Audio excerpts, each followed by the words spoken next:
चंडीगढ़ से बड़ी खबर, चंडीगढ़ से एक बड़ी खबर आपको दे रहे हैं। सूत्रों के हवाले से खबर आ रही है कि हरियाणा विधानसभा का मॉनसून सत्र सरकार बुला सकती है। 1 घंटे का सत्र बुलाकर की जा सकती है औपचारिकता पूरी। 3 विधायकों के इस्तीफा देने के बाद बहुमत में आ गई है अब नायब सरकार किरण चौधरी। जोगीराम सिहाग और रामनिवास सुरजाखेड़ा दे चुके हैं विधायक पद से इस्तीफा। अब सदन की संख्या 84 बच गई है और भाजपा के पास खुद के 41 समेत 43 विधायक हैं। 12 सितंबर तक सत्र बुलाने की औपचारिकता जो है वो पूरी की जा सकती है। संवैधानिक रूप से करनी होगी पूरी। अगर सत्र नहीं बुलाया जाता है तो मुख्यमंत्री नायब सैनी की ओर से राज्यपाल को विधानसभा भंग करने की सिफारिश करनी पड़ेगी।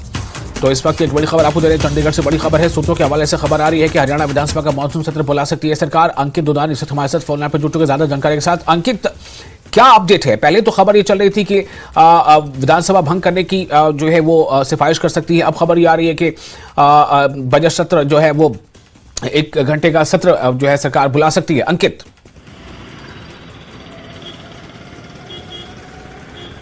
बिल्कुल 1 घंटे का मानसून सत्र, मानसून सत्र जी, मानसून सत्र जी बुला सकती है सरकार, क्योंकि सूत्रों के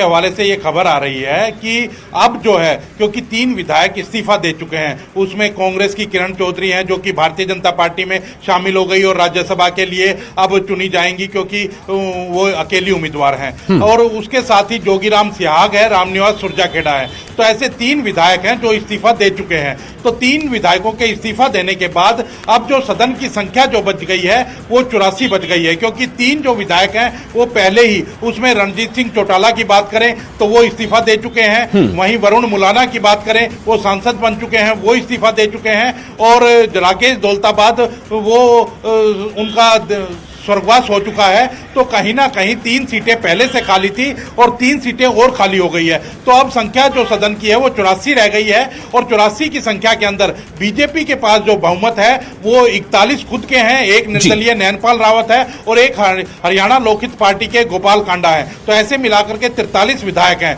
तो अब जो है बहुमत के अंदर सरकार आती हुई नजर आ रही है, क्योंकि जो लोकसभा चुनाव के अंदर जब लोकसभा चुनाव हो रहे थे तो यही नायब सरकार, बीजेपी की सरकार अल्पमत में चली गई थी और लगातार उसको लेकर के निशाने साधे जा रहे थे। तो अब वही सरकार बहुमत में आ चुकी है। तो अब हमारे सूत्र ये बता रहे हैं कि क्योंकि संवैधानिक मजबूरी भी है सरकार की कि संवैधानिक 12 सितंबर से पहले सत्र बुलाना जरूरी है। बेशक वो 1 घंटे का ही कोई बैठक रखी जाए और उसके बाद सत्र का कहीं ना कहीं वो खत्म कर दिया जाए, लेकिन उसके लिए जरूरी है। और अब अगर नहीं सत्र बुलाते हैं तो जो मुख्यमंत्री है उनको विधानसभा भंग करने की सिफारिश करनी पड़ेगी। सत्र की जो मजबूरी है वो 6 महीने की है कि 6 महीने के अंदर अंदर सत्र बुलाना जरूरी होता है, क्योंकि हमने देखा था कि कोरोना का समय था और बड़ी महामारी थी, उस समय भी सरकार ने सत्र बुलाया था और सत्र बुला करके जो कानून है, जो संवैधानिक मजबूरी है,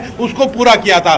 तो अब भी यही लग रहा है कि 12 सितंबर को, जो सूत्र भी बता रहे हैं कि 12 सितंबर से पहले अब सरकार जो है 1 दिन का सत्र बुलाने की मंजूरी जो है वो चुनाव आयोग से ले सकती है और चुनाव आयोग से मंजूरी मिलने के बाद वो जो संवैधानिक मजबूरी है उसको पूरा किया जा सकता है और 1 दिन का सत्र बुलाया जा सकता है। उसमें बैठक बेशक 1 घंटे की ही हो, लेकिन क्योंकि अब जब सरकार सत्र के अंदर जाएगी तो वहां बहुमत के अंदर होगी सरकार। पहले अगर सरकार जाति सत्र के अंदर तो अल्पमत में थी सरकार, तो कहीं ना कहीं विपक्ष उनको घेरने का काम करता, लेकिन अब 3 विधायकों के इस्तीफा देने के बाद संख्या 43 हो गई है और इसलिए सरकार अब बहुमत में आ गई है। जी बिल्कुल। अंकित, एक सवाल यहां पर यह है कि एक तो कहीं ना कहीं एक संवैधानिक मजबूरी, जैसा आप बता रहे थे कि 6 महीने के अंदर सत्र बुलाना होता है, तो एक कहीं ना कहीं एक संवैधानिक मजबूरी है। दूसरी तरफ यह कि या तो सत्र बुलाए या फिर विधानसभा भंग करने की सिफारिश की जाए। लेकिन मैं ये जानना चाहता हूं आपसे कि चूंकि चुनावी पूरा माहौल है और ऐसे में सरकार इस सत्र के जरिए से क्या कुछ हासिल कर सकती है?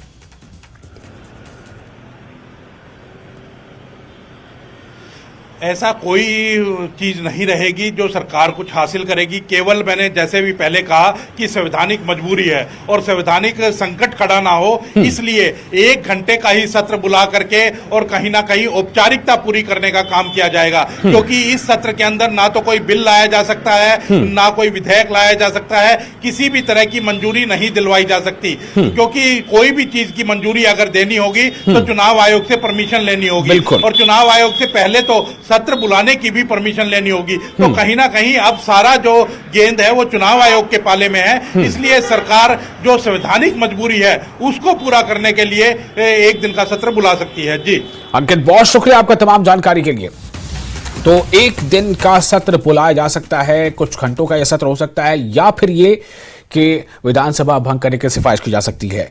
किस जो ऑप्शन को सरकार चुनेगी ये अभी देखना बाकी है, लेकिन ये है कि सूत्रों से जानकारी मिल रही है कि मॉनसून सत्र 1 दिन के लिए सही बुलाया जा सकता है।